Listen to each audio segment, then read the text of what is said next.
వచ్చింది. ఆ లెక్కలు అది రావాలి. అది ఎక్కడ ఉన్నది, ఎక్కడ పెట్టలే. ఇగో కాగ్ రిపోర్టు కేసీఆర్ 2,88,811 కోట్ల రూపాయలు అసలు ఎలాంటి అనుమతులు లేకుండా ఇష్టారాజ్యం పేమెంట్ చేసిండు. అందులో ఏమున్నా సోషల్ వెల్ఫేర్ బెనిఫిట్స్కి ఇచ్చింది అందులో తక్కువనే అని రాసింది. అది వినరా. అట్లా ఇంకొకటి ఏదైతే ఉందో నేనేమంటున్నా, షాదీ ముబారక్ అవన్నీ వెల్ఫేర్ స్కీమ్స్ గవర్నమెంట్ రెగ్యులర్ రొటీన్లో వచ్చేది, బడ్జెట్లో వచ్చేది. ఇక్కడ వీళ్ళు చేయడం లేదు కాదు. మల్లన్న సాగర్ కట్టిండు, చాలా యూటిలైజేషన్ ఉన్నది, డౌట్ లేదు. కొండపోచమ్మ ప్రాజెక్టు కట్టిండు, అలా ప్రాబ్లం లేదు. మిషన్ భగీరథల ఎంతో దుర్వినియోగమైనా కానీ ఎంతో అది నిరంతర ప్రక్రియ. ఎవరు చేయాల్సిన మిషన్ కాకతీయ కూడా ఎవరెవరు కాంట్రాక్ట్ చేసినది జనాలందరికీ తెలుసు. అది తీసింది ఎంత, పోయింది ఎంత, కాకపోతే వచ్చింది ఎంత అనేది అది విషయం. కాలం ఏదైతే ఉందో అదృష్టం మంచుకొని కాలం కలిసి వచ్చి అది 9-10 ఏళ్ళు ఎక్కడ కూడా కరువు ప్రాంతంగా రాలేదు. అది పక్క పెట్టి ఇప్పుడు ఇక తర్వాత మన మిత్రుడు అంటారు మేము వాళ్ళనే పెట్టుకున్నామంటే, నీ ఇరిగేషన్ డిపార్ట్మెంట్ పేమెంటే ఫైనాన్స్ లేదు. ఒకటి అడ్మినిస్ట్రేషన్ ఏదైతే ఉందో ఒక సాఫీగా సాగాలంటే ఒక వ్యక్తిని 3 ఏళ్ల కంటే ఎక్కువ ఉండొద్దు. సర్వీస్ రూల్స్ చెప్తాయి. అటువంటి IIM చదివిన వాళ్ళు ఉన్నారు. ఎందుకంటే వాళ్ళు వీళ్ళ మాటలు విన్నారు కాబట్టి వాళ్ళని అక్కడ పెట్టరు. అది అటువంటిది నేనేమంటున్నా, వీళ్ళు పద్మ అవార్డ్స్ ఇచ్చినప్పుడు కాంగ్రెస్ పీరియడ్లో ఇష్టారాజ్యం పంచుకున్నారు. బీజేపీ వచ్చినాక గరీబోనికి ఎవరు మన మొగలేనా ఎవరు మన వరంగల్ అటువంటి తర్వాత ఇంకా ఎన్ని పద్మ అవార్డ్స్ల లిస్టు చూసుకుంటే 1% ఇన్ఫ్లుయెన్స్ ఎవరో ఒకరు మన బాలకృష్ణ కావచ్చు, లేకపోతే చిరంజీవి కావచ్చు, వాళ్ళకి ఇచ్చినది తప్ప మిగతాది ఎక్కడ కూడా ఆడ దుర్వినియోగమైన దాఖలాలు. అటువంటి పక్క పెట్టి వీళ్ళు చేయాల్సినది చాలా ఉన్నది.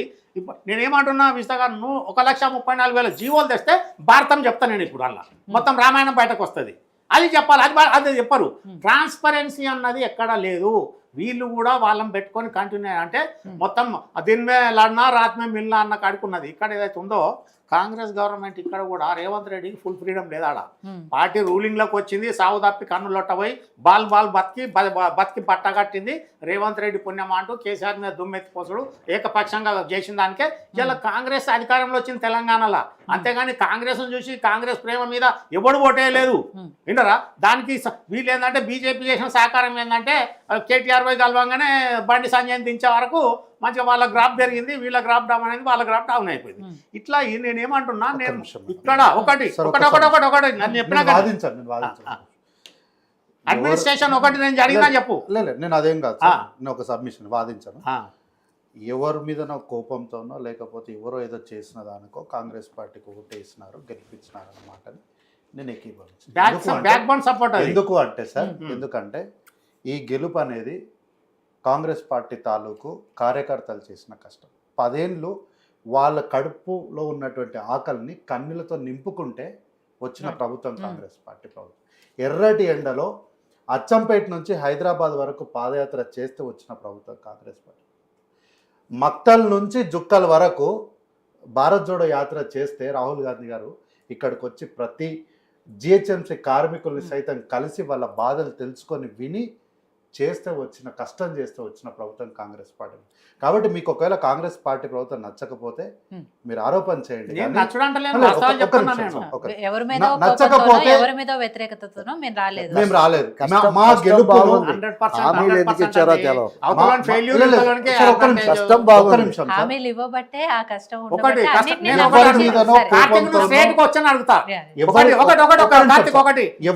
కోపంతోనో ఎవరో దయాదాక్షిణ్యంలో మా ప్రభుత్వం ఏర్పడింది. రాహుల్ గాంధీ భారత్ జోడోలో మొత్తం దేశం రూలింగ్ లోకి వచ్చిందా? తెలంగాణ అయితే వచ్చింది కదా, మొత్తం దేశంలో వస్తే నీ రాహుల్ గాంధీ గొప్పతనం అన్నట్టు. ఈడ అవతలోని ఫెయిల్యూర్ ఇవతలోనికి ఏదైతే అడ్వాంటేజ్ అయింది. అది తప్ప ఇంకేడ వీళ్ళు చేసిన ఒకటి రేవంత్ రెడ్డి తప్ప. ఆన్సర్ ఎత్తా సార్. రాహుల్ గాంధీ గారు చేసిన భారత్ జోడో యాత్ర సెంట్రల్లో అధికారం తీసుకొచ్చింది అన్నదే కదా మీ ప్రశ్న. 2024 కన్నా ముందర కాంగ్రెస్ పార్టీకి పార్లమెంట్లో కనీసం ప్రధాన ప్రతిపక్షం విడిచిపెట్టరు మేడం, విపక్ష పాత్ర లేదు అసలు. 7.5 ఎంపీలు అంటే యాడో మూల అగ్గాడు ఉన్నారు చూడండి అని చెప్తుండే. అట్లాంటిది కాంగ్రెస్ పార్టీ ఒంటరిగా 102-103 సీట్లను గెలవగలిగింది. ఒక్క నారా చంద్రబాబు నాయుడు గారు, నితీష్ గారు లేకపోతే కేంద్రంలో బీజేపీ ప్రభుత్వమే లేదు. మహారాష్ట్ర ప్రజలు, మహారాష్ట్ర ప్రజలు వాళ్ళందరూ కూడా కేంద్రంలో నరేంద్ర మోడీ ఉండడానికి సిద్ధంగా లేకునిండే వారు. అందుకే గంపగుత్తగా అధికమైన ఎంపీలను కాంగ్రెస్ నుంచే గెలిపించారు. రాష్ట్రానికి వచ్చేసరికి వారి ఆలోచన మారింది తప్ప కేంద్రంలో కాంగ్రెస్ పార్టీ ఉండాలని వారు కోరుకున్నారు. అట్లా పెద్ద రాష్ట్రాలన్నీ కూడా కాంగ్రెస్ పార్టీ నేను ఒకటే స్టేట్ అవే అదే నిజమే. అదే రాహుల్ గాంధీని చూసి రేవంత్ రెడ్డిని చూసి 17 ఎంపీలలో ఒకటి పోతే 16 ఎంపీలు గెలవాలి కదా వీళ్ళు. మళ్ళీ ఏడు గెలిచారు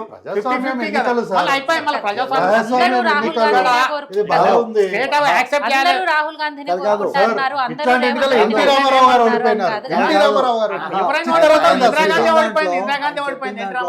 మహారాష్ట్రలో ఎంపీలు గెలిస్తే కేంద్ర ప్రభుత్వం ఏర్పాటు చేయడానికి కాంగ్రెస్ కి అవకాశం ఇచ్చారు. రాష్ట్రంలో ఓడిపోతే మాత్రం అక్కడ ఉన్న పరిస్థితుల కారణంగా ఓడిపోయారని అన్నాడు మిత్రుడు.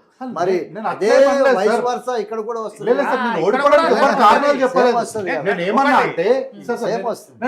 మీరు తప్పు అర్థం చేస్తారు. నేను ఏమన్నా అంటే ఎక్కడైనా సరే గెలుపోటములు అనేటివి ప్రజలు ఆ రోజు తీసుకునే నిర్ణయానిపైన ఉంటది కాబట్టి ఒకరి దయాదాక్షర్యాల పైన ఇంకొక ప్రభుత్వాలు ఏర్పడవు. ఏ పార్టీ అధికారంలోకి వచ్చినా ఆ పార్టీ తాలూకు కార్యకర్తలు చేసిన కష్టం వల్లనే ఆ పార్టీలు అధికారంలోకి వస్తాయి తప్ప ఎవరు దయాదాక్షర్యం రావన్నది నా వాదన. ఒకటి చూడండి, నేను ఎందుకంటే సార్ మీరు నేను ఆ మాట ఎందుకన్నా అంటే ఒక మాట చెప్తాను సార్. ఆ మాట ఎందుకన్నా అంటే గతంలో ఇంతకుముందు చర్చలో పిఎస్సి అని చాలాసార్లు మాట అసలు పిఎస్సిలో లెక్కలు మాట్లాడడానికి కాంగ్రెస్ పార్టీకి పిఎస్సిలో అసలు సభ్యత్వం ఇస్తాయి కదా. ఉన్న సిఎల్పిని తీసేసారు, తీసుకొచ్చి ఎంఐఎం పార్టీని కూర్చోబెట్టారు. వీళ్ళుండే ఎంఐఎం పార్టీ వాళ్ళు ఉండే అసలు ప్రతిపక్ష పార్టీ లేకుండే. ఇప్పుడు పిఎస్సి ఇప్పుడు ఏం చేశారు? ఇప్పుడు పిఎస్సి మేము ప్రధాన ప్రతిపక్షకే ఇచ్చినాం మేడం, బీఆర్ఎస్ పార్టీకే ఇచ్చినాం, అరకపూడి గాంధీ గారికే ఇచ్చినాం. ఆర్టీఐ ప్రకారం మరి ఏ పార్టీ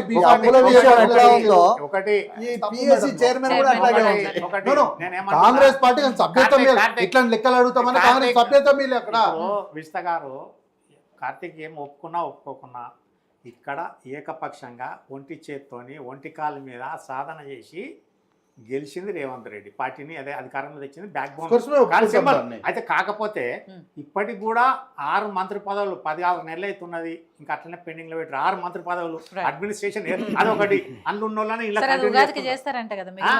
ఉగాది చేస్తారా మళ్ళీ ఉగాది చేస్తారా, అది వాళ్ళ ఇష్టారాజ్యం ఎందుకంటే నడుస్తుంది కదా, అడిగేటోళ్ళు లేడు కాబట్టి. ఒకసారి అధికారంలోకి వస్తే రాజ్యాంగము ఈ పద్ధతులు ఎక్కడ పోతాయి?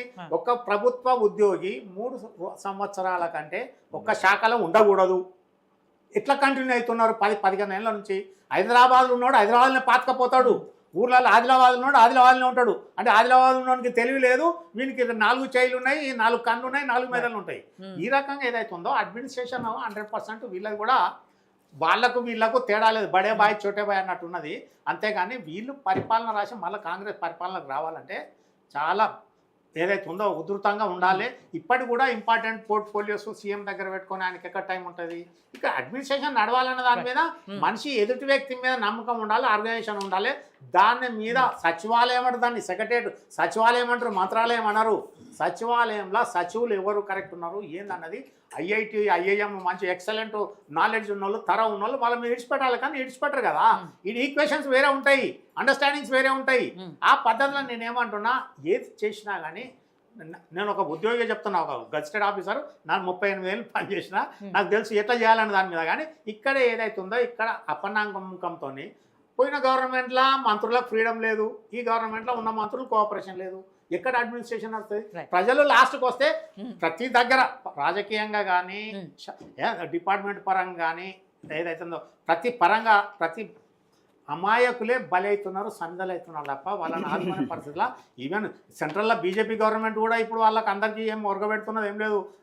రాజస్థాన్కి వెళ్ళి వచ్చి ఉత్తరప్రదేశ్కి వెళ్ళి వచ్చి లేబర్ పని చేస్తున్నారంటే ఆడ ప్రొవిజన్ ఉంటాయి కదా, వాడు ఇంత దూరం ఎందుకు వస్తాడు? రాజస్థాన్ వాళ్ళు వచ్చి మన జూబ్లీ చెక్ పోస్ట్ కాడ అడుక్కుంటున్నారు, వాళ్ళని పట్టించుకున్నది ఏమున్నది? ఏది కానీ ఇక్కడ ఏదైతే ఉందో ప్రతి ఒక్కరి గవర్నమెంట్ 5 ఏళ్ళ రాజ్యాంగంలో లొసుగులు ఉన్నాయి. మొత్తం మొదలు ప్రజాప్రాతినిధ్య చట్టం మోడీ గారు దాన్ని ఏదైతే ఉందో దాన్ని అమెండ్ చేయాలి, దానికి ఒక రూపురేఖలు తీసుకొచ్చిన తర్వాత ఎవడు కంటెక్ట్ చేయాలి, ఏం చేయాలన్నది. అంగుటి చాపకాల ఎడ్యుకేషన్ మినిస్టర్ అయ్యారు, ఏం లేదు డిఫెన్స్ మినిస్టర్ అట్లా. అందుకోసం నేను ఏమంటున్నా, నెక్స్ట్ కూర్చున్నాము ఈ 134 జీవోలు 1,34,000 జీవోలు పట్టుకురావాలి, లెక్కలు కూర్చుంటారు. ఏదైనా కూడా ప్రభుత్వాలు ఒక్క నిమిషం ముగించే ముందు 1,34,000 జీవోలు హైడ్ చేస్తే ఏ గవర్నమెంట్ అయినా ఊరుకుంటుందా?